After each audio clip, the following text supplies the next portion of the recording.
what's up, man? Hey, Ken, how you doing? Good, how are you? Oh, pretty just good. meetings here.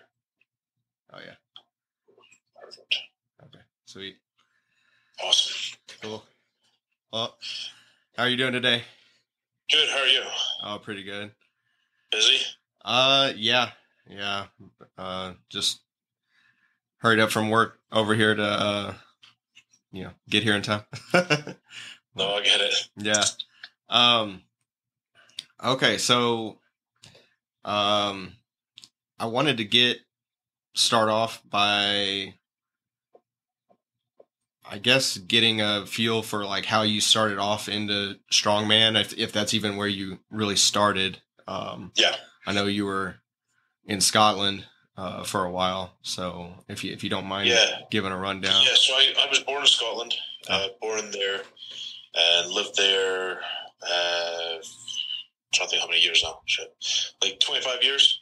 Yeah. I moved stateside end of 2013, born in 88.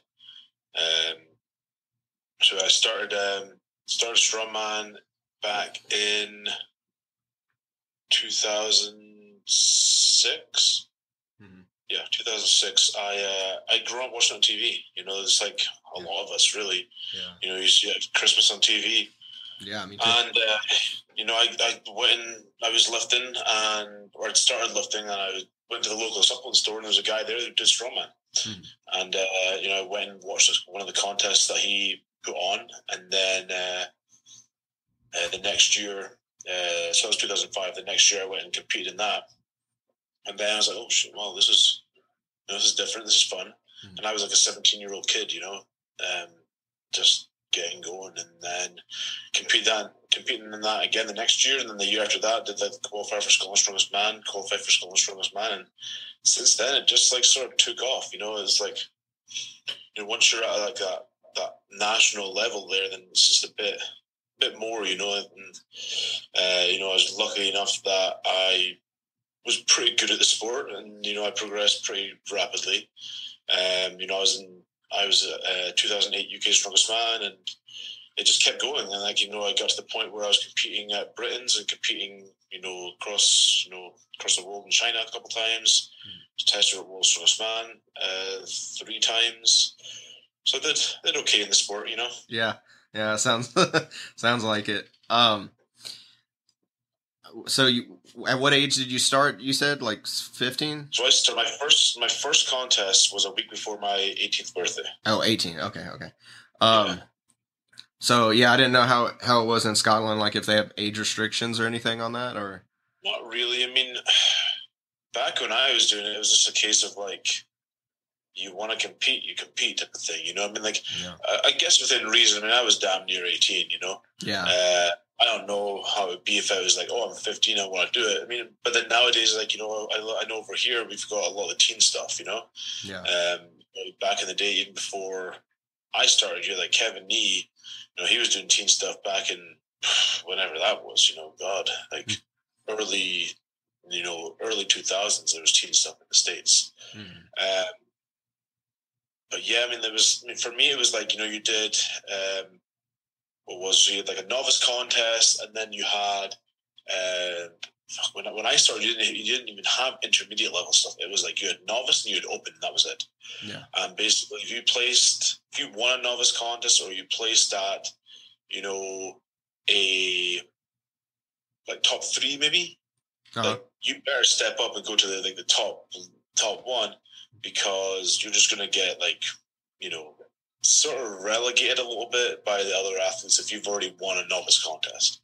Okay. So yeah, like I did that twice, and then did another so I did that 2 years in a row. So 06, 07, did another novice contest end of 07, won that, and then went and started competing open stuff. Okay.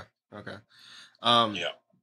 As far as like how I guess that stigma, if you win you're a novice competition, and they kind of expect you to step up from there.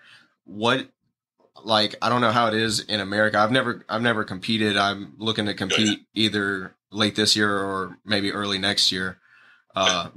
Obviously as a novice, but if, like, for example, in the States, if you were to win or say place top 3 in a novice, do they, even if it's like a small meet, like a local meet or something like that, is it still like that where they expect you to go up? It's just different over here because of the pro system. Okay. You know, like Strongman Corp has like their level, level 1, 2, 3 contests, and basically what that means, it's not really a novice level compared to back in the UK, like Scotland. For us, it was like you're just like, this is like your first 1 or 2 contests you do like a novice, and then you start stepping up the ranks a little bit. Yeah. I mean, the third one I did was like sort of classes like an intermediate contest. Yeah. Whereas over here, it's a case of like there's not really that distinction. It's more like, okay, you got levels 1, 2, 3, and the level is based upon how many nationals qualifying spots there is. So you could do a level 1 contest every single year and win it every single year to qualify for nationals. You're not going to. It's just a different. Plus, honestly, like the sport and the like, just like the community in the sport is just different nowadays. Yeah. Like, if you keep winning like local shows and never go to nationals, you might get a bit of shit talk, from some of your friends. Yeah. But back when I was, it's like, if you're doing stuff that's just like complete, because over here, obviously, you've got the amateur system as well as pro system. Back there, you got 0 pro system. So technically, even like Terry Hollands is not a pro system by the American standard because he doesn't have a pro card. But he makes money from strongman, so it's just a whole different thing. It's a different ballgame. But yeah, you don't really have that level system over here. It's more of a case of you go pro and amateur over here, and then how are you going to qualify for nationals, Okay. Yeah. And so a previous guest of mine recently performed or competed in his first strongman competition as well, and he said, like, as far as it goes over here, like, it doesn't really matter what weight you are. If you're novice, you're just kind of thrown into a novice category. Is that correct? Yeah. So like back there, like when we were doing novice, like you had like nowadays you've got like 80 kilo class, 90 kilo class, 105 kilo class, open class, super heavyweight, all that sort of stuff. For me, when I started, it was like 105 kilos, and so 231 and under, 231 and over. That was it. Yeah. And even like when I did my first contest, there was no weight classes. Yeah. I don't think there was weight classes in. Yeah, none of the stuff I did until I started doing the two 231 contests I did once I moved stateside. Uh-huh. I'd never done anything that had a weight class until nationals, when you had like strongman corps. Once I got stateside, then the weight classes start kicking in. But back in the UK, like when I was doing even UK's strongest man, we'd have stuff where you've got like a 231 guy with 400 pound whoever, Yeah. So yeah, I mean, with novice, what I see stateside with novice is you typically have like, sometimes you'll have an open class, not like open novice class. Sometimes you'll have a weight class, like a lightweight men novice, heavyweight men novice, or maybe like a light middle heavy, but not really. It's not really broken up that much, and especially in my opinion as well. Like, if you're just getting into the sport, you don't really have to like break this down and make a big deal of it. Like, just get in there and compete versus where do I fit in the classes type of thing, Yeah. Like, get some experience under your belt and then go for that. For sure. Yeah. Yeah. Kind of like analysis paralysis. You're just exactly. overthinking it. Yeah. Exactly.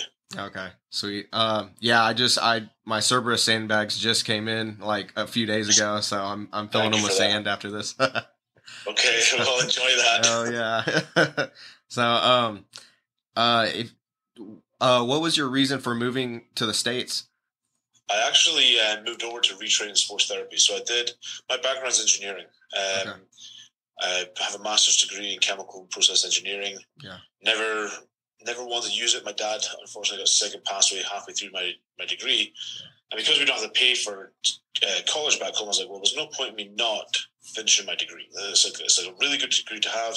I may as well finish it, then we'll go from there. Yeah. And I finished it. Didn't want to go into oil industry, work clubs for a while. And I was over here training with like a couple guys.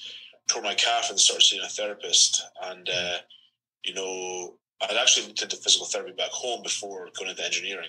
Okay. But it just wasn't this how it is back home is just completely different from here. Like, it would have been like you have to work with the National Health Service for a certain period of time to get experience and all that sort of stuff. So it was something that I was like, I don't want to go into something where I'm only like, my population of, who I'm working with is elderly patients with walking sticks, Yeah. So when I tore the calf, started talking to him, we talked more in depth about, different modalities over here and all that sort of stuff. And I said, well, I actually looked into this and I'm very, very interested. And he goes, hey, dude, I think you'd actually be really good at this if you want to come over. And if you want to go to school stateside, come to school, I'll teach you everything I know. And I moved over and, started going to school here and interned there. And then it just rolled into here I am. And, however many years later, I'm staying here now, Yeah, that's crazy. So did you, I know you competed in Scotland and then you moved over here to do the physical training, physical therapy. Yeah. Did you continue doing strongman events and everything right when you got back? Yeah. So I competed pretty much every year, even if it was just once or twice, until last year. Even like when I moved stateside, I was still doing Giants Live stuff. I did like a couple of North American championships over here. Yeah. There was a big contest in Texas I did down there. Did a couple of nationals for Strongman Corp. Flew back to the UK and the British Strongest Man one year. So I was still definitely very active in the sport, even once I moved stateside. Okay, sweet. If you what was the competition you did in Texas, if you don't mind? It was called ISF, International Strength Federation, I think they called it. Like they put on this one contest, and they had plans to do all this other stuff, and unfortunately, nothing ever came of it. But it was one contest down in Texas that they ran. It was actually a pretty damn good contest, honestly. Yeah. We were all taken care of really well. Like flights paid for, hotels paid for. Everyone got prize money. Wow. So it was like a really good contest. Yeah, really good contest. Yeah. Unfortunately, it never progressed into more than that one show. Yeah. Okay. Yeah, I was curious because that's where I'm based out of. So. Got you. Yeah. Yeah, it was down in New Braunfels. It was in when was that? 2017, like start of June 2017. Okay. It was down there outside Gruen Harley Davidson.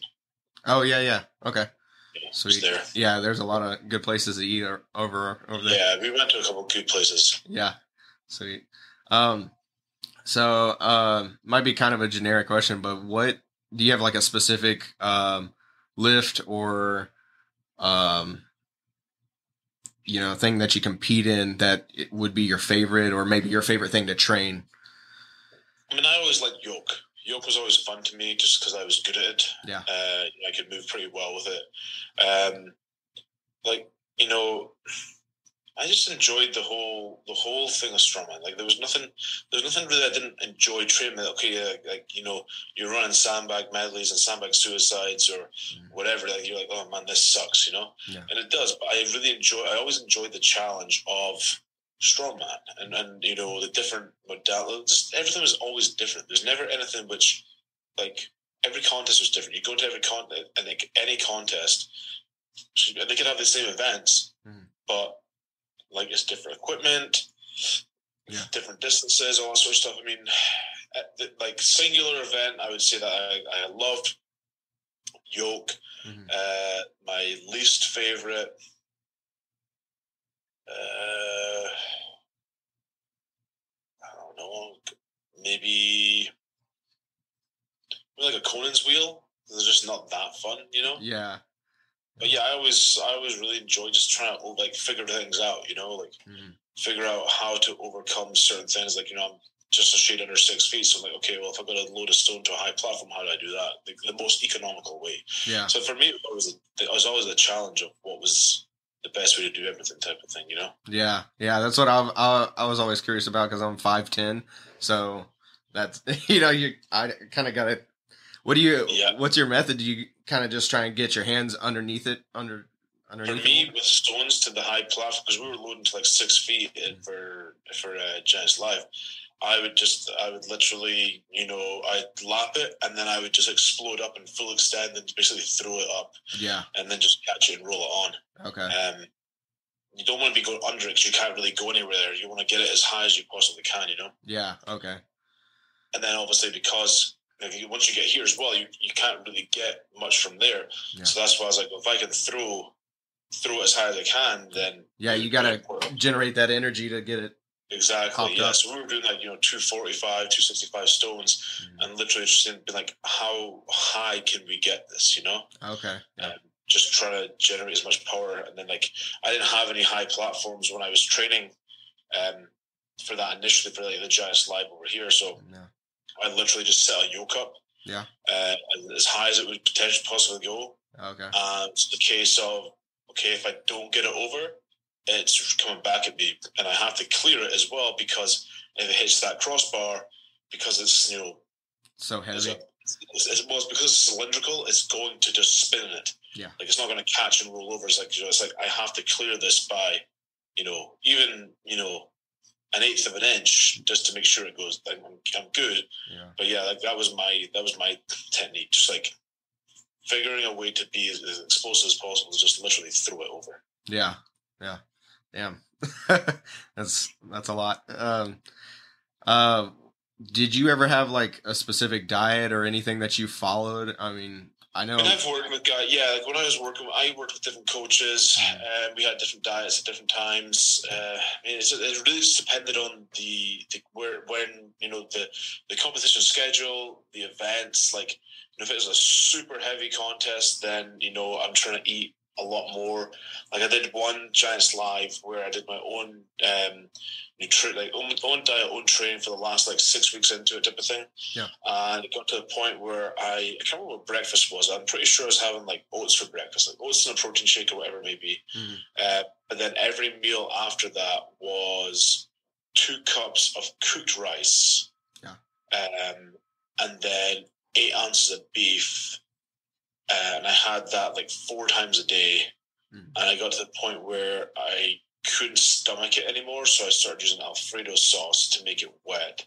And then add in the pre-training, post-training, and intra-training stuff. It came out to if I hit all my meals, it was 10 or 11 a day. Mm-hmm. And it came to around about 8 to 9,000 calories roughly. Damn. Yeah. 10 if I really pushed it. Okay. But it wasn't much fun, honestly. Yeah. I got to the point where this sucks. Just let me get to the contest and get it done with, Yeah. And after I compete, I would literally I have people who could be oh yeah, I compete, I'm gonna binge now for whatever. There'd be times I'd be I don't want to eat. I'm not eating for the next week. Yeah. I'm gonna have 2 meals a day and not force feed. So that's the nice part of it is you get done with competing and it's okay, now I can just chill out for a second. Yeah. And not put myself through all this trauma. Yeah. Because that's the other part people don't realize. Strongman's not just the lifting, it's the trauma of everything. The eating constantly, not even consistently, but constantly. Yeah. The training, the recovery, being heavy in general as well. That's super, super traumatic eventually, Yeah. You might think you're carrying the weight well, but yeah, you're not really much use for much else aside from strongman. I figured that one out the hard way last year. Yeah. I've when you're breathing heavy from tying your shoes. Yeah. How about when you're doing that? I guess 8 to 10,000 calories a day, roughly. How much were you weighing? Roughly 290. 290. Damn. Okay. Yeah. There was a point last year where my diet I wasn't force feeding as much as that. I was still 5,000 a day. I was sitting at 315. Okay. I could squat a house, but other stuff wasn't that great. Yeah, I got you. Yeah. Yeah, it was getting rough, But yeah. I could literally squat 600 pounds for reps on the safety bar and sleeves. Damn. And I feel fine. Yeah. So things were good on that level, Mm-hmm. But it was wearing. It just starts taxing. Especially because I've been to minimum 280, all for 15 years, aside from like a 6 months period. Yeah. You know, so like 6 to 8 months I was under 280, and I'd been 280 since 2000 and God, I don't even know it anymore. 2007. Yeah. 2006. So it's definitely wearing. Yeah. And what would you say you weigh right now? We're about 265 to 270 walking around right now. Okay. Yeah. Yeah. That's still massive by standards, That's why it's weird, because it's like, I stepped back from competitive strongman last year just because I'm like, I detached my proximal bicep in my left arm. Yeah. Okay. Doing like a literally it's like a tune-up show because I'd been invited to go to OSG and compete. Mm-hmm. So I was like, okay, I haven't competed in however long, so let me do this local tune-up show just to get my competitive like that feeling of a competitive show day again. Yeah. Literally first event, popped my bicep off. God. And we kept training. We trained for another 2 months prepping for OSG. Yeah. I just got to the point where I'm like, the stability in my shoulders really starting to freak me out a little bit. Uh-huh. Or like the instability in it, especially when we've been asked to press a 360 log for reps at this contest. Yeah. I was like, it's starting to worry me a little bit. It hurts. Like the pain in it was pretty much consistent. My girlfriend's a physical therapist actually, so she was working on me. And nothing was really helping because of this. Everything I was putting it through on a daily basis. Yeah. I didn't have time to recover really. Exactly. So I stepped back, and then I was like, you know what? Let's drop some weight. And I don't really have. The other thing I found was that I was really forcing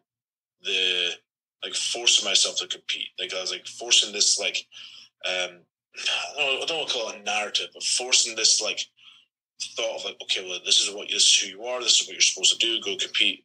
Mm-hmm. And I was like, you know what? I don't want to compete. I don't know if I'll ever compete again. Yeah. It was almost like forcing an identity, kind of. Well, that's it. That's exactly what it was, and been literally having done it for 15, 16 years. Yeah. It was a long time. So to step back, I was like, okay, well, if I'm stepping back, I'm going to drop some body weight as well. My strength really hasn't gone down that much. Yeah. 270, I'm still front squatting 475. Yeah, that's... so I'm like, okay, we're still in a good spot, but it's just a really weird thing. You see the scale saying 260, and you're like, man, I'm small now. And then you look at pictures with other people, you're like, okay, no, I'm not small. Yeah. It's a weird thing. It's a weird identity crisis a little bit. Yeah. But I will say, on the other side of that, the stuff that I've done in the last 10 months, we started hiking. She used to do CrossFit. Mm-hmm. She does a lot of endurance stuff now, but she hikes a ton. She snowboards. Mm-hmm. So in the last 8-10 months, we've hiked a bunch. We've snowboarded I don't even know how many days out here in the East Coast. Yeah. We went to Dominican. We're active there. We went to Utah and hiked all over there. And then we went to Maine last weekend and hiked up there. And I'm like, I bought a mountain bike, and it's I'm actually enjoying life, and having the lifting side of it is becoming it's enriching my life nowadays versus for a long time it really was my life, and it was my identity. Yeah. And it really took me a long time to step back from that and be like, no, you're Ken, that's strongman, Yeah. So it's different. It's definitely different.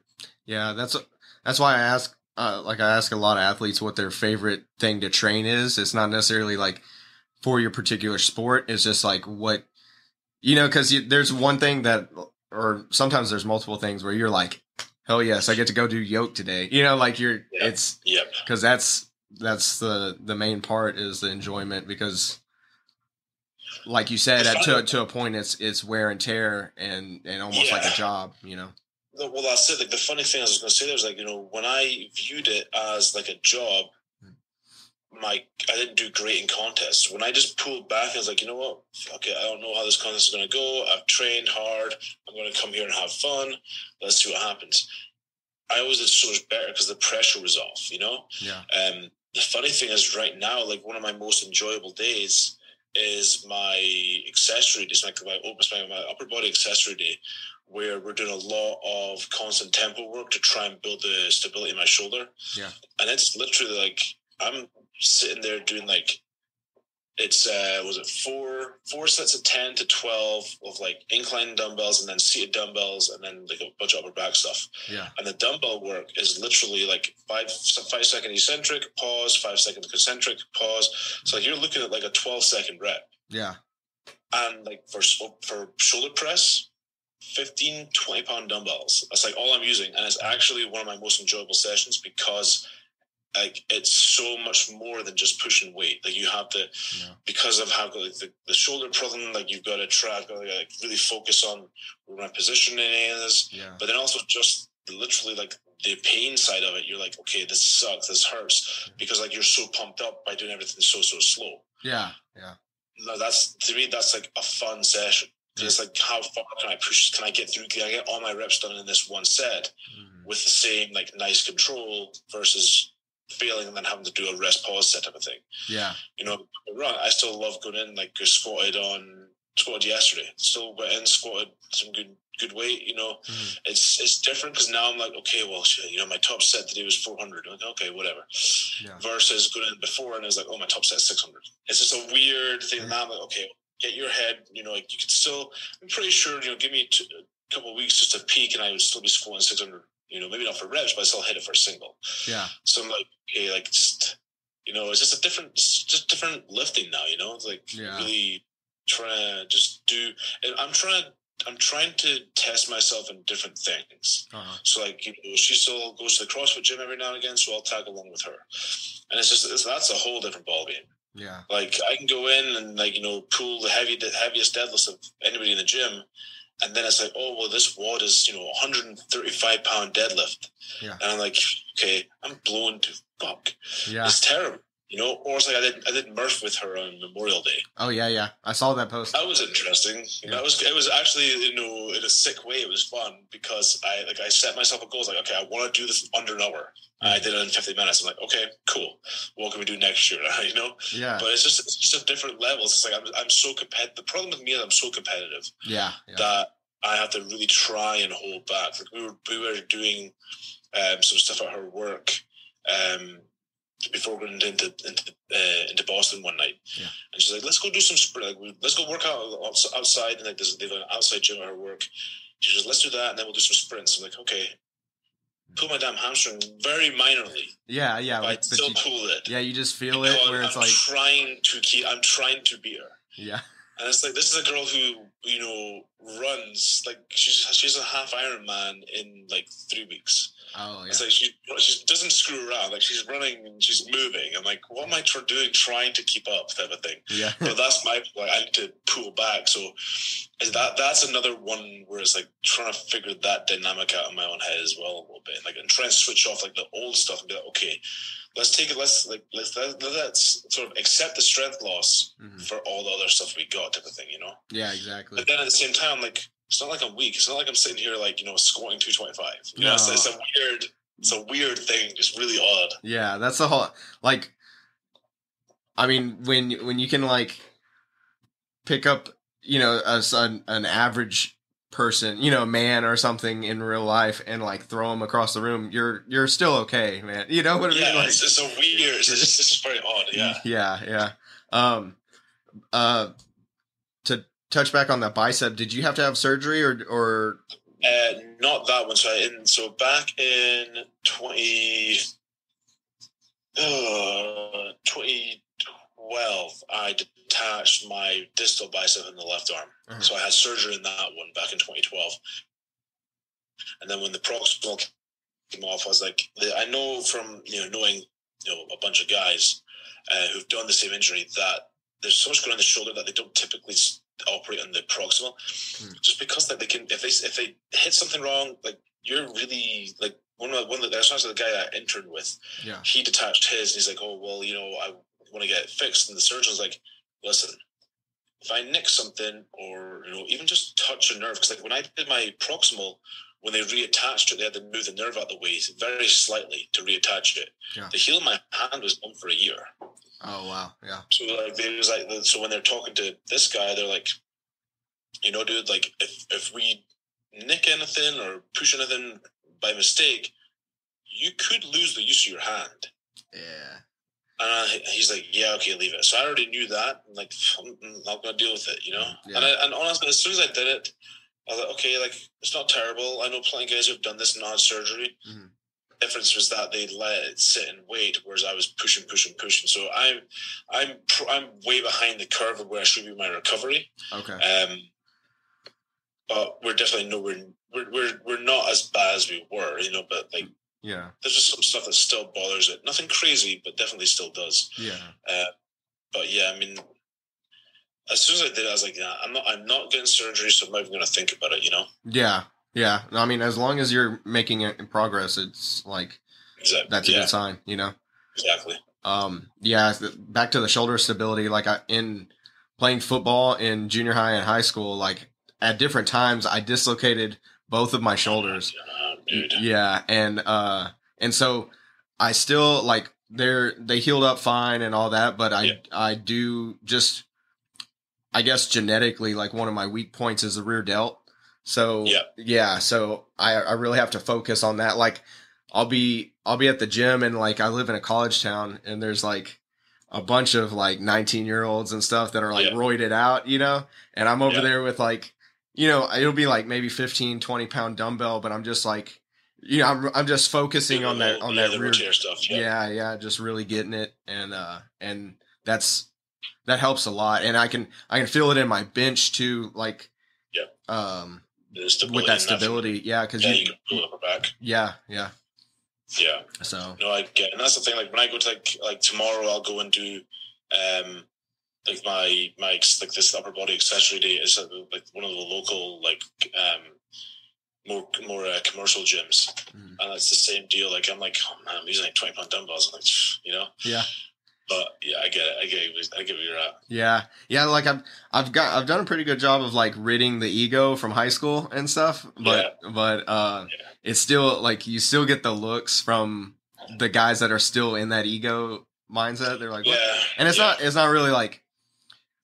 I hate that term, but like it's not gym intimidation. They're just like curious, like, cause I'm decent size, you know, and they're like, what the hell is he doing with these like little ass weights? That's the thing. That's the same for me. I'm like, you know, I'm in there and like, you know, for one of the bigger guys, and it's like, why is this guy using X? I'm like, well, just be like, how about like, you know, if you're intrigued by it, instead of staring at me, let's talk about it, you know? Yeah. And I'll tell you why, because it might help you too, you know? Yeah. Well, even working my forearms, like I'll do the, you know, like probably a 15-pound dumbbell, you know, and you just isolate the wrist and you know, all the different motions and everything. And I've gotten so many like guys that are like, they'll look and then they kind of like, they chuckle and they, you know, point and stuff. And then like 5 minutes later, they're all over there doing the same thing. Yeah. Like, Oh yeah. I was like, it works. Plenty times too. Yeah. Cause I mean, it's like, it works, you know. It's right there. It does. It works completely. Mm-hmm. Yeah. I think that's one of my favorite things. Like I have to be careful with the forearm training because like I'll end up looking like an ape because like my forearm, like I love that burn right there, you know? Yeah. And I know exactly what you mean. Yeah. Yeah. And we used to have like a wrist roller. We would do that a bunch. Oh, okay. That's just a whole different ball game too, you know? Mm-hmm. That was like the one thing I really liked was like just like sometimes it's just completely different from what you'd normally do, you know? Yeah. That was like always like the fun part of strongman for me. The fun part of training was always like the stuff which was just different, you know? Yeah, for sure. When I guess back to when you were training specifically for strongman, was there any like specific accessory exercises or anything that you would like suggest to listeners, like to help prevent injury or to help maybe get you over that like last inch or anything? Yeah, I mean, I think in terms of preventing injury, like actually just maintaining like your movements, you know, maintaining like your mobility is a big one. Yeah. I feel like that's the one thing for me that I used to do it a lot, and then I pulled back from it. Not really for any reason other than laziness. Yeah. And I feel like that stopped me being as as mobile as I could have been, you know? Yeah. In terms of like exercise, it just really depends on what's like the lacking. Like, you know, if you've got like a deadlift, it just depends where you fail. Like one accessory that I really liked for deadlift was narrow stance safety bar in Olympic shoes, because it forces you to keep your upper back super tight, you know? Okay. Yeah. It really depends on like the movement and like, or where, like what you're trying to achieve. You know, if it's you try to get a better deadlift, you try, you know, I don't know, like even something like, you know, like farmers, for instance. Yeah. Like if you can flare like a tiny bit and flare your upper back and lats, so that the handles aren't hitting your legs, then you know, that's going to make a massive difference. So even just little stuff like that, it's like just trying to find these little nuances which change things, you know? Yeah. Yeah. Well, it's the same thing with like carrying weight. I mean, I don't think there's a specific lift in competitions for this, but like just in everyday life, like for example, like you're carrying a hay bale, you know, in front of you. Like if you have it resting on your thighs versus up by your abdomen, like that's gonna change your walking completely, and it's gonna make it a lot easier, you know. Exactly. So, yeah, because you're like it's like sandbags. Like if you have sandbags like low around your midsection, then you're gonna hit your legs against them. If you can get them high on your chest, then you're all set. You know, you can move your legs and you can actually run with them, you know. Yeah. That's I used to do a lot of fencing, like building fences, and we use 80-pound bags of concrete, you know, and that's the main thing I would like teach the guys is like, because some of them, you know, they want to like carry it low, and it's like, no, just you get it up here and like almost carry it like a you know, like a king, you know, like up here, and exactly, and it's so much easier, and you just gotta at that point you just stay straight and breathe, you know. And exactly, like if you can be upright with it, then you're all set, then, you know. Yeah, for sure. So you mentioned a lot of travel, like you said, going to DR and everything, and I saw you post something, your most recent post about there's a bunch of people in the ocean, and you're like, you know, looking forward to this or whatever. But what are you going to continue? Is that like your plan to continue traveling and hiking and stuff? Yeah. I mean, we've sort of. I didn't travel for a long time with strongman, you know, or unless it was for strongman. Yeah. You know, so now like Michelle and I have like sort of made a pact that we're going to try and go somewhere like once a month, even if it's just like, you know, somewhere local for, you know, a couple of nights. Like we went up to Maine, and that was like 2 nights in a little Airbnb cottage thing up there. But you know, it was like a 4.5-hour drive up. But like you're seeing a different part of the country, you know. So we're trying to plan stuff. Like we're going. Like my best friend is a guy called Ken McClelland. Okay, yeah. So he's got Giants Live in London on July 9th. So like a month from today. Yeah. So we're going to go over to London for that. So like I'm going to fly in. Like 10 days early, go and see my mom and friends and stuff, fly down to Wales, see my grandmother, and then drive over to London, and then meet up with him, and then Michelle will come over on the Saturday. We'll do go to his contest, and then he flies out the Sunday, and then we're going to do like a couple of days sightseeing in London before we head back to Boston. Okay. So like we're trying to do that, and then just trying to like, you know, be like, okay, where, like, what do we want to do? Like, where do we want to go? Like, you know, we started snowboarding again. Like I hadn't snowboarded in 14 years. Yeah. I started snowboarding again last year, I guess this year. Like she had like her lift pass for like, you know, different places. Like, you know, you get one pass for the year, and it just like gives you ability to go to different resorts. So we both got that same one this year. Place on that is Italy, so we're going to go ski in Italy this coming summer. Or not summer, sorry, this coming winter, and then try and do like, you know, go to Italy like, you know, at some point, and then go out to, you know, out west, Utah or somewhere, ski there, and like just try and travel as much as we can. You know, like my mom got sick recently, And it just really reaffirmed the whole, thing of life's too short, so we're trying to like do stuff and see some of the world and just, explore before, life gets away type of thing, Yeah. Yeah. No, I definitely understand that. That's what me and my wife are trying to do, not, on such a grand scale, but, we were pre-pandemic, we were like saving up and we were like, well, we're going to try and do like one, like big trip a year, and we went to Thailand, and that was like really nice. Cool. That's on my list. Okay. Yeah. That's so awesome. And we want to go back. We had saved up, and then like the pandemic hit, and they still have like pretty strict restrictions over there. So we haven't went back. Yeah. But I mean, so we've switched our focus to doing more, varying between like day trips and, there's a couple places we want to go camping and stuff like. Got you. Yeah. So. Yeah, and that's something like we're trying to like do some of that stuff. So it's like start of May, like we got back from Dominican. And we're sitting on, like we're flying back from Dominican. She goes, "You get to choose the next one." Yeah. I'm like, okay, let me try and think. And I was like, well, why don't we?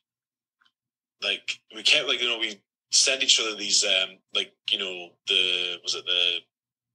national park stuff on Instagram. Yeah. Hey, look at this, and we kept sending each other stuff, and just so happened to be Utah, or like and so it was like Zion National Park or Bryce Canyon, and we just kept finding these things, and they just kept popping up. We're like, why don't we go to Zion and Bryce? Like, why don't we just do it? And she's like, well, when? I was like, why don't we do a start May and call it my birthday trip, Yeah. And she's like, okay. And I started looking into it, and what we ended up doing is we flew into Vegas. Uh-huh. And we rented a Jeep that had a pop-up tent on it. Oh, that's so cool. Got that. Got that. We got in late, so the first night we got a hotel because we got up because I didn't actually realize it until like a couple of days before. I didn't realize that once you drive into Utah from Vegas, you're not on Vegas time anymore. You're an hour ahead. So whatever they're mountain. They must be Pacific. I don't know. Whatever they are. Yeah, it's an hour difference. I think it's right in that line. Literally, as you go into Utah, it changes. So we ended up getting to the hotel like 1 a.m. Yeah. So I was like, let's just get a hotel. And then we went up and we had the camper or the Jeep with the tent. Went to Zion.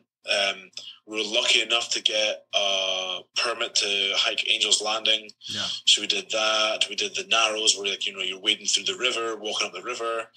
Did that, some other stuff. We went up to Bryce so we did like a day and a half in Zion, drove up to Bryce, and we got super lucky with campsites as well. Because like the campsite we booked in Zion, like the what's it called? The spots went on sale 2 weeks before we got there. Okay, yeah. We got on sale at 10 a.m. Eastern. By 10:03, they were sold out. Damn. Okay. Yeah. Dude, I was so stressed. Yeah. You're sitting there like, oh my God. It was clicking. unreal. I was like, click, it's already gone. Oh my God. And I finally got one. Yeah. But Bryce was all first come, first serve.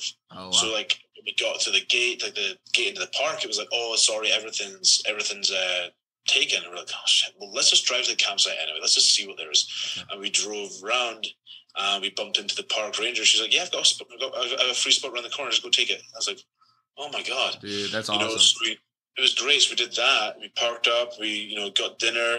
And then we were just like, maybe a 10-minute walk from a place. It was Sunset Point or something like that. Sunset Point. Yeah. Where that Navajo trail is, where it goes like down, back to back, like the switchbacks. Yeah.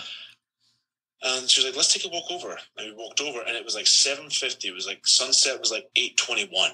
Yeah. And there was nobody there. Okay, well, there's like, maybe like 10, 15 people at the rim of the canyon. And she's like, let's just do Navajo right now. Yeah. I'm like, what? She goes, let's just do it right now. No one's here. It's like 1.3 miles. Yeah. It's like 500 feet down, 500 feet back, up. Yeah. Like elevation. That elevation's crazy. Yeah.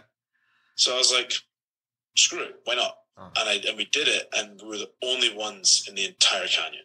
Really?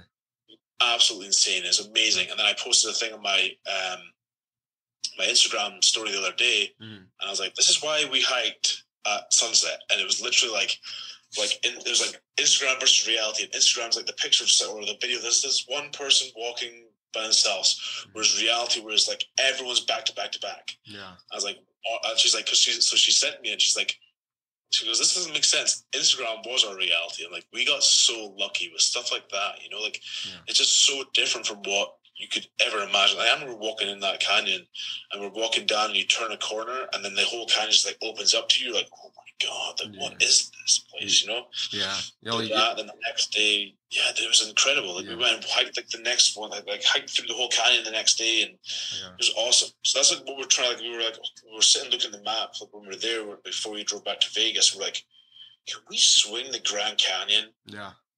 I was like, we're sitting looking. It's like, there's no way we can. We'd have to leave at like 3 a.m. to drive to even get there for like any length of time. Yeah. So do like Hoover Dam on the way back. Like, that was awesome, and just, you know, the same as you guys. Like, look, like just seeing, like, especially me not being from the States, like we're trying to travel more and see stuff here, like Yellowstone's on the list, or Olympic National Park, and then like she wants to do Montana, and like she's the city that her the town that city that her the practice that she works for physical therapies, and it's a really wealthy city.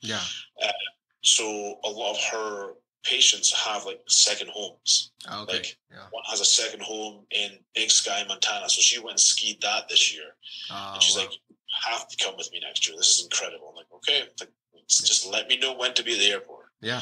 And that's the point where I'm like, with life, I'm like, okay, like now that I'm stepping back from strongman a little bit, I'm like, okay, well, let's go and do all this other stuff and really enrich life and have the training as some enrichment type of stuff, you know? Yeah, exactly. That's awesome. I mean, some of those things like are tourist destinations, but when you get that opportunity to like have it not be like how you said you went down and y'all were the only ones in the canyon, and it's like you had the place to yourself, you know. And it's like, well, that's the thing. I mean, so lot from what it looked like was a lot. At least when we were there, I don't know if it was at a time of year or what, but there was a lot of people where it was more like they were like driving to like the lookouts and looking out, or like tour buses with people on it, and there wasn't that many people really hiking in the canyon and stuff. Like the Narrows was pretty busy when we did the river walk in Zion. But like the further we got up the river, the people tailed off, type of thing, you know. So we got to the point where like, and then we found like a little offshoot. So, you know, she had to go and explore that, but it was great because it was like just us in that offshoot, and it was perfect. And then they started implementing the permit for Angel's Landing as well. They said like last year, it was unsafely busy. So we started doing that, and like I said, we were lucky enough to do that, and it wasn't that crazy. You know, it was you know, it was pretty cool. It was pretty damn cool, like to experience all this stuff, even though you're in the tourist destination. You know. That's the thing. Like, we're definitely. I don't know if it's like the time of year. Like I said, if it's a case of like, no, we're going at times where, you know, there's not tons of families or whatever. But yeah, we got super lucky with that trip. And even this trip we got to Maine, you know, even on a weekend, not super busy. But the reason we did this one this past weekend was because she's like after this weekend, that's when schools start getting out and all that sort of stuff. It's just like, this is our best bet to go now and not deal with a ton of people, you know? And it worked out. It was crazy. When we went to Thailand, we kind of lucked out like that as well. Like, we went to a couple of spots that it's just like all year, no matter what, it's a lot of people. But I guess I don't know if we hit a sweet spot or if there's so many like temples and stuff in Thailand. I think there's like over 3,000 that, like if you run into a tourist, you're like, oh, whoa, hey, like, where are you from? And they're like, oh, Australia. And you're like, it's still like, That's sort of like when I was in Beijing. Like, there was a lot. There seemed to be tourists for stuff, but it was a lot of Chinese tourists. So it wasn't really, it wasn't Westerners, you know. So I didn't really have that much. I mean, I can probably count on one hand how many times I actually spoke English to an English speaking person out there, you know. Including you know, Chinese people who could speak English. Like, it wasn't that many. that was a whole different ball game too. Like you're there, and it's just a different way to interact. You know, like it's just you know you're trying to figure out how to communicate with literally without speaking. You know, pointing and you know whatever. You know. Yeah, it was a lot of like hand signals, or just like exactly. you know, holding your beverage and being like, where can I buy this, you know, and they're like right over there. Exactly. But it's like it's those interactions seem a lot more genuine, you know, like I guess because there's social awkwardness there, but it's really just because you're trying to figure each other out. It's not out of like pressure, you know. Exactly. Yeah. And so I completely agree. Yeah. So, I mean, I would say like we were constantly interacting with either people or the environment, and we just like, we had a great time the entire time. I mean, there was only one like scary part, you know, during the whole thing. And that was, kind of our fault, but it was it was no big deal. We got out of it. And, but I mean, everybody was friendly, you know. I mean, it was, I don't know. I don't know how to describe it really, but like we went to the former capital of Thailand. It was like, I don't even know if it's like, I think it was hundreds of years ago that it was the capital. And and it's basically ruins now, and it is you know, like I said, it is a tourist destination, but it's like it's so big that even with the people there, they don't like take you. You don't really get taken out of the moment. And it actually was like I got there. Well, me and my wife got there, and we were like, man, that looks really familiar. And then we pieced it together that that's actually the stage that they did the Mortal Kombat movies in, like where they're fighting, when they're fighting in the ruins, and they say that it's like Shaolin or China or something. It's actually Ayutthaya, Thailand. Oh wow, dude, that's cool. Yeah, so me and her, like, nobody was around to take our picture, but me and her, like, we got on opposite sides, and we were like, let's go, you know.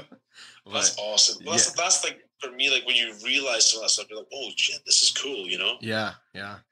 And then that's the whole, like, this where trips just become different. Then, you know, it just becomes a whole different ballgame then. Yeah, because you can kind of like when you go to places like that, even if it's within the States, it's like everything is new to you, so it's all like awesome, you know. Like, exactly. We went into a temple not knowing the significance of the temple. I mean, we're always respectful and everything, but like when we went in, we were like, oh, this is gonna be cool, you know. And then like we go into the main room, and there's like a golden Buddha that is like, I can't even describe how big it is. Like it takes up the whole room. That was some of the stuff in China. Yeah, that was some of the stuff, and you're like, oh my god, like some of the statues and stuff were just like out of this world. Yeah, just how big some of the stuff was. Yeah, it was crazy. But I guess so. So what's your next destination, really? Right now, London. She's going. She gets to go to Canada in a couple of weeks, but that's when she's got to go and run a half Ironman. So she won't be seeing all that much. That's intense. But London's the next one. That's the next on the list for us. Okay. And is your girlfriend Scottish too, or? No, she's American. She's from outside Boston. Okay, sweet. Yeah. Okay. Yeah. Maybe also a touristy question of me, but in Scotland, did you ever have the opportunity to do any of the lifting stones? Or that's what I know them by. I don't know the exact name. Yeah, so I'm, as far as I'm aware, still the youngest on record to ever do the Dinnie stones. Really?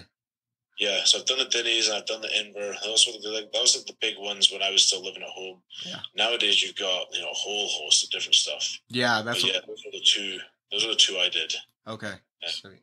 That's awesome. And then I've used was my second contest. I was lucky enough to use the Husafell stone from the 1997 World Strongman contest. Really? Yeah, that was cool. That's awesome. Okay. Yeah. So of those, which would you say is the heaviest? I don't know the weights off of. So you've got the inverse stone, which is like 265. Mm-hmm. It's like an egg shape. The Husafel is around 400. Damn. But then like the Dinny stones together are about 755-ish roughly combined. Yeah. So, I mean, but they're just so different. Like they're just all different. Like Husafel, you're picking up, walking with it. Then it's just like a deadlift. Yeah. And then the invert, you're either trying to press it or just taking it up to your chest. Yeah. Okay. And when you do stuff like that in Scotland, like, do you have to like call ahead of time, or can like anybody touch them? You used to not have to. Okay. The invert, I don't believe you have to. The Dinny stones, you now have to like sign up for a time to lift them. Sign a waiver and all this other stuff. Like, but it used to just be a case of like I can't tell you how many times I literally just like drive up to where they were, get out the car and lift them and drive home again. Yeah, that's crazy. Just by myself. It's just wild, you know? Yeah. Yeah, no, that's what I was curious of, given the increase in popularity and everything, so. I think that's what sort of drove it to go that way, Yeah. Well, I mean, at that point you're worried about like somebody doing something stupid to them, or, like exactly ruining it for everybody, That's exactly it. Stupid, them screwing, like they can either breaking the stones or whatever, or hurt themselves, Yeah. So that's the problem nowadays, I think. Yeah. Yeah, you don't want to get out of your car to go lift one real quick and somebody's like underneath it. Exactly, right? Yeah. I think you actually have to, and I think like they had a point in time where people were sort of being disrespectful with some of them. And I think that's really pushed them the limit to what people were going to allow with it, if that makes sense, Yeah, for sure. So when I get like, if you don't mind me asking, are you a dual citizen, or how does that work with Scotland? I'm actually applying, so I'm a legal permanent resident right now. Okay. And I'm currently applying for my citizenship, so that's in the cards right now. I gotta study and do all that stuff, and okay, do all that stuff right now. Sweet. Yeah. You'll probably by the end of it know more American history and stuff. I keep getting told that. We'll see what happens with it. Yeah.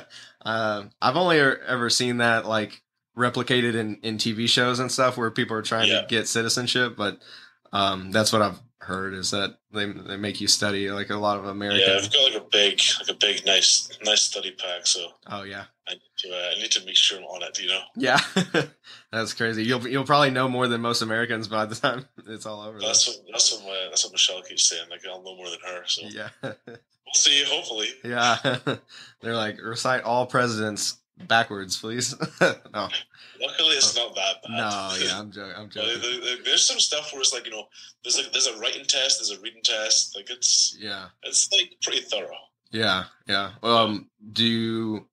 Are you doing that pretty soon, or what's your? I don't know. The applications and process. It just depends on how long they're taking to do stuff. Okay, yeah, I figured it's the government, so I figured you're just waiting on their. That's exactly what it is. It's like, my attorney told me like it could be 3 months, it could be 5 months, it could be a year. Yeah, it's literally just a waiting game to get a letter for an appointment now. I got you. So, okay. Yeah, It's just. Who knows? Yeah. Hopefully sooner rather than later, though. Yeah. Well, I'm sure you'll do well. Thank you. Yeah. So you're the owner of Cerberus.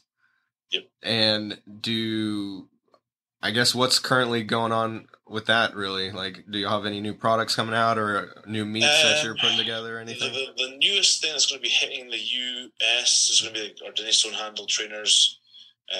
Those actually need to make a call tomorrow because there's some confusion of where they are right now. Oh, really? So I need to like try and find out exactly where that pallet is. Oh, yeah. Okay. But yeah, so that's like the newest thing coming, and then we're always trying to innovate. We're always trying to like either improve current products or do something new. Yeah.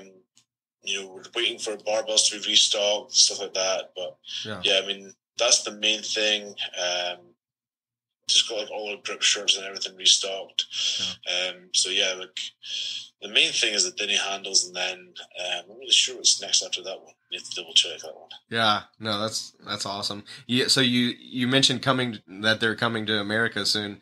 How many countries is Cerberus in currently? And if you don't know off the top of your head, that's a good sign. I mean, you're looking at, off the top of my head, you've got distributors in. So you got obviously head offices in the UK, and you got America, Canada, Thailand, Australia, New Zealand, Ireland, Norway, South Africa. I mean, you're double digits. Yeah, wow. You're 12 to 15, I think it is right now. Yeah. Okay. There's a good amount. There's a good amount of guys and girls who've brought the brand worldwide. Yeah, that's awesome. So they're would that be like selling in their stores, or are those more like warehouse type things, or a mix of both? Like over here for me, like we do a lot of direct to consumer through the website. Yeah. But we also work with local supplement stores. I work with Elite FTS, work with Nowicki Strength. Yeah. Lift and Large. Working to do in initial discussions with some other companies. So yeah, it's just a whole bunch. I mean, the other distributors seem to be a lot more direct to consumer than working with other stores, but they definitely do some of it, Okay. Yeah. No, that's cool. How'd you get started with Cerberus? Basically, one of my friends back home knows the owners, and when I moved stateside, they were like, I was still obviously competing at a high level. They're like, "Do you want to be a sponsored athlete?" Yeah. And at this point in time, like they literally had like lifting straps and God, I can't remember what else. And they're like, "Do you want to be a sponsored athlete?" I was like, "Yeah, sure. Why not?" Yeah. And then they asked me as the range expanded, they were like, "Oh, do you want to try and sell some of this stuff?" I was like, "Yeah, sure. Like, why not?" Yeah. And then it just kept rolling, and I just realized, that it could be bigger than what I thought it was going to be. Yeah. And then I started going all in on it, and then it's just snowballed for a number of years now. Yeah. So did you? And if it's too in depth or anything, just let me know. But did you offer to buy it, or did they kind of like throw it out there, or?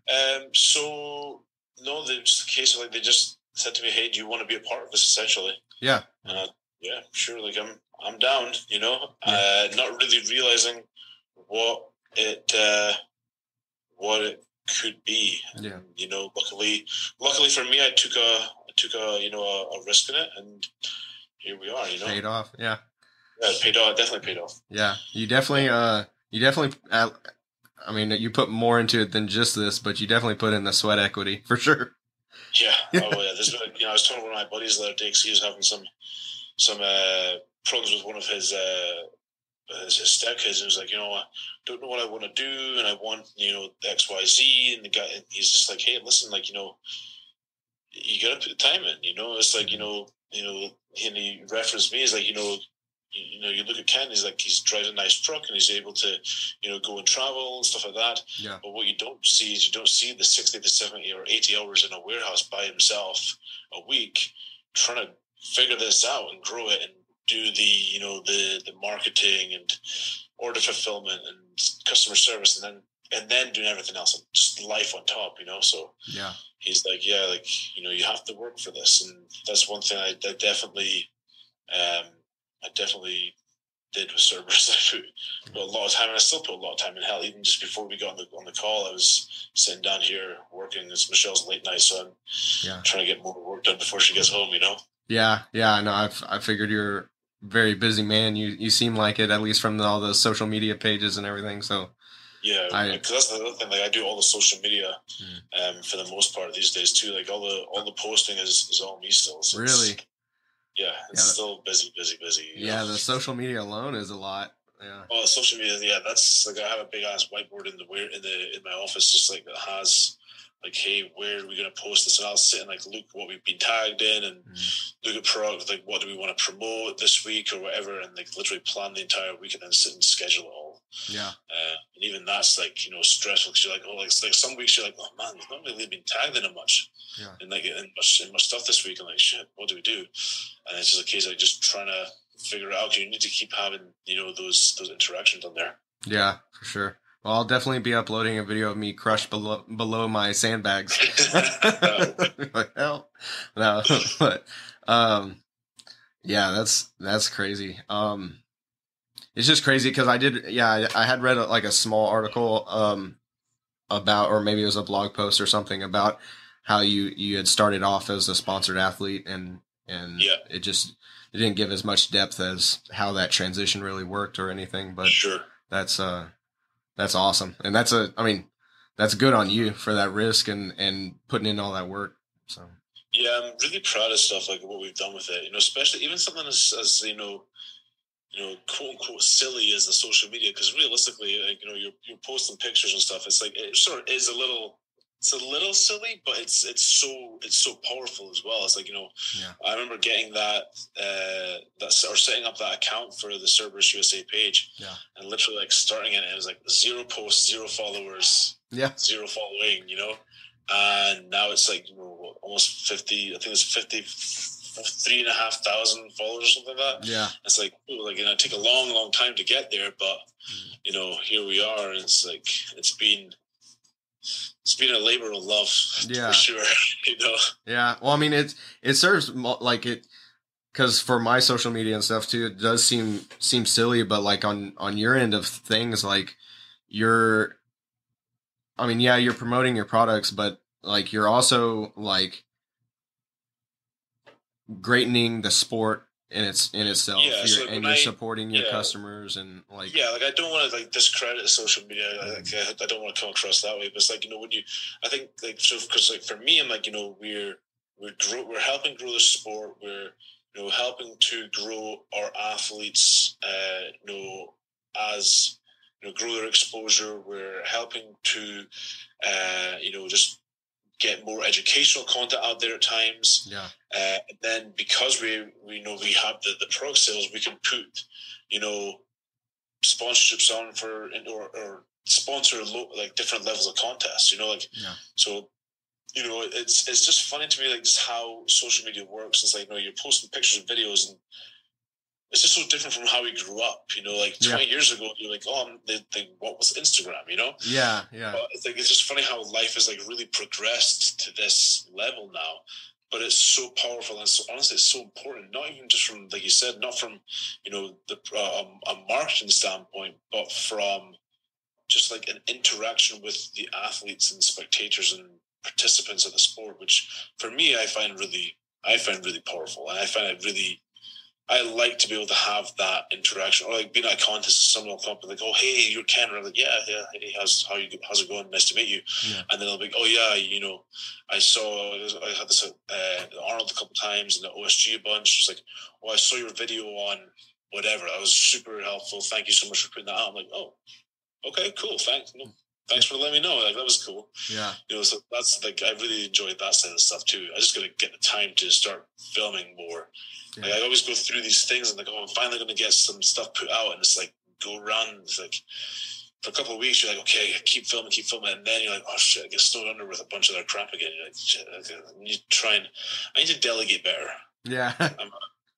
I don't do that too well. I'm still learning that part of it. Yeah. Well, I mean, like we said, you've got a lot going on, so it's social media is just one aspect of it, So yeah.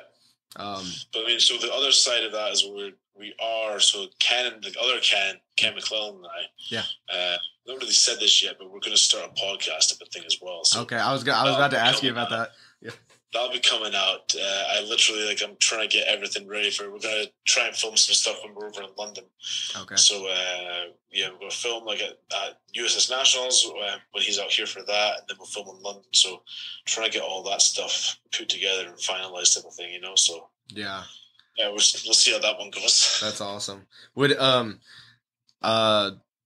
if you don't want to give away too much, I understand, but like, would it? I'm assuming it's more strongman related, or it's honestly life and lifting. Like I feel like a lot of podcasts I feel like a lot of podcasts in the strength circle really focus just on the lifting side of stuff and not really the person that the athlete is, you know? Yeah. So, yeah, I mean, realistically, it's very similar to what you're doing here. Like, we sat and talked travel and talked, you know, all different things, and very minimal lifting, really. Yeah. So it's going to be a bit of both, but yeah, that's the plan. Yeah, because I figured we talked a little bit about it, like accessory work and preventing injury and stuff, but like there's so much content out there for free that of, you know, Exactly. I mean, maybe not necessarily on strongman, but like bodybuilding, for example, it's just like blowing up, and there's all these people saying, do this, don't do this, blah, blah, blah. Exactly. I kind of didn't want to like be part of that, like, haze that like a lot of teenagers get. It's almost like that analysis paralysis thing where they're like, well, that's it, where they're just like seeing so much information that they're just like, well, I don't know what the hell to do. It's too much. Yeah, it's too much at times. Yeah. So, I didn't see a lot of people like just talking, like getting to know Ken. I like that sounds corny, but exactly. Well, that's exactly it. Yeah, that's where I fall into that realm as well. It's like, you know, like I feel like we all get too caught up on the athlete versus the person. Yeah, exactly. But that's crazy. So that being said, I really appreciate your time because I know I know you're busy. Is there so you're gonna record a bunch of stuff with the podcast, and so do you have, I know it's probably rough right now, do you have any idea on like when that would come out or anything? It's gonna be the USS Nationals is like June 25th. Okay. Yeah. So the plan is he flies in here the 23rd. So the plan is to get the first one filmed like the 24th, and then get it all edited up and out by the end of the month. Okay. Yeah, sweet. So that's the plan, at least, you know. Okay. Are y'all gonna do video and audio or? Yeah. So the plans to do initially, like the first one, just in the warehouse. So we've got we've got the Cerberus backdrop and all that stuff. So because it's not going to be a Cerberus podcast, but it'll be presented by Cerberus USA. Okay. Sweet.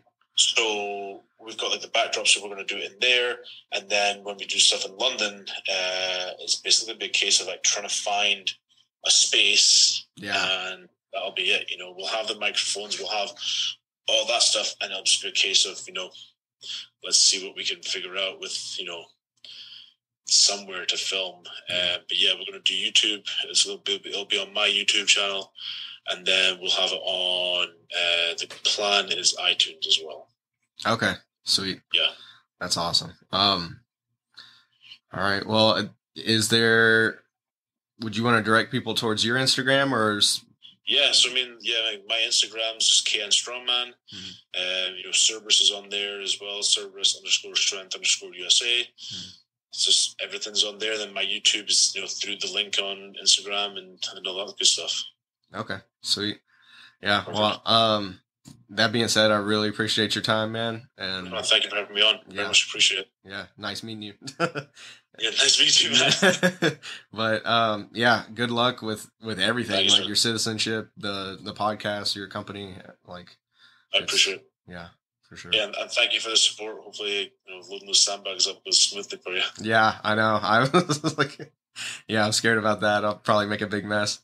But, oh yeah, they're not terrible, but it's a lot of work at times. Yeah, exactly. Yeah, because I got the that GP triple set, you know. Okay, yeah, nice. the new one, and so so I've got like 250 pounds of sand, and I'm gonna be getting to work. Yeah. What kind of sand did you buy? I don't know if it was the right one. I bought play sand. So. Perfect. Okay. So here's a tip for you. Yeah. Instead of using the built-in spout, cut the spout off. Really? Because then it allows more air and it's easier to use. Okay. Way easier to use. That's good to know. Yeah. Okay. Yeah, I'm about to get into that, so we'll see how it goes. Enjoy that. Yeah. All right, dude. Well, yeah, hopefully in the future we can do this again sometime. That'd be awesome. I'm down. Okay. 100%. Sweet. Awesome. Thanks, sir. Yeah, no problem. Have a great night, man. You too, man. Catch you later. Yes, sir. Bye. Bye.